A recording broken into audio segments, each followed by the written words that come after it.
അപ്പം ഇന്നലെ ഞാൻ എന്തൊക്കെയാണെന്ന് നോക്കിയാലോ. ആദ്യം എത്ര ടിഫിൻ ഉണ്ടെന്ന് നോക്കാം. 1 2 3 4 ടിഫിൻ. അപ്പം ആദ്യം ഇത് പാലക്കാടൻ മട്ട റൈസാണ്. നമ്മുടെ ചുവന്ന അരി, തവിടുള്ള നല്ല കേരളത്തിൻ്റെ തനതായ ഉരുണ്ട നല്ല ചുമന്ന അരി, റെഡ് റൈസ്. ഇത് പയർ തോരനാണ്.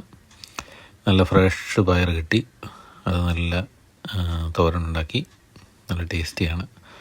ഇത് നമ്മുടെ മത്തങ്ങ എരിശ്ശേരി, മത്തങ്ങ കറി.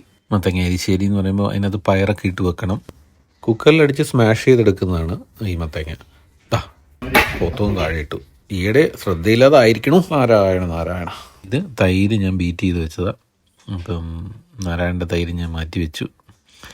ഇത് കോണ്, അതായത് നമ്മുടെ ചോളം ഉപ്പേരിയാണ്.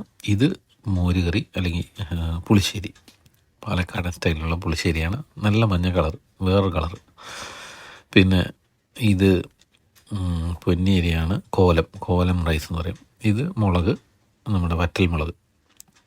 അതെ, ഞങ്ങൾ വറ്റൽ മുളക് എന്നാണ് പറയുന്നത്. തൈര് മുളക് എന്ന് പറയും. എയർ ഫ്രയറിലിട്ട് ചെയ്തുകൊണ്ടുവന്ന.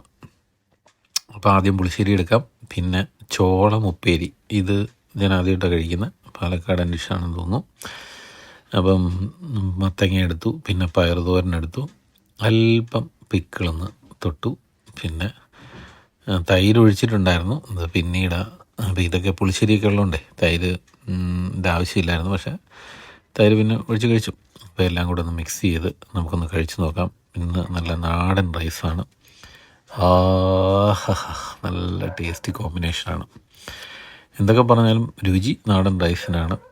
എന്നാലും നമ്മുടെ ഡയറ്റിൻ്റെ കാര്യം വരുമ്പോൾ ഷുഗർ കണ്ടൻറ്റ് കുറയ്ക്കണമല്ലോ.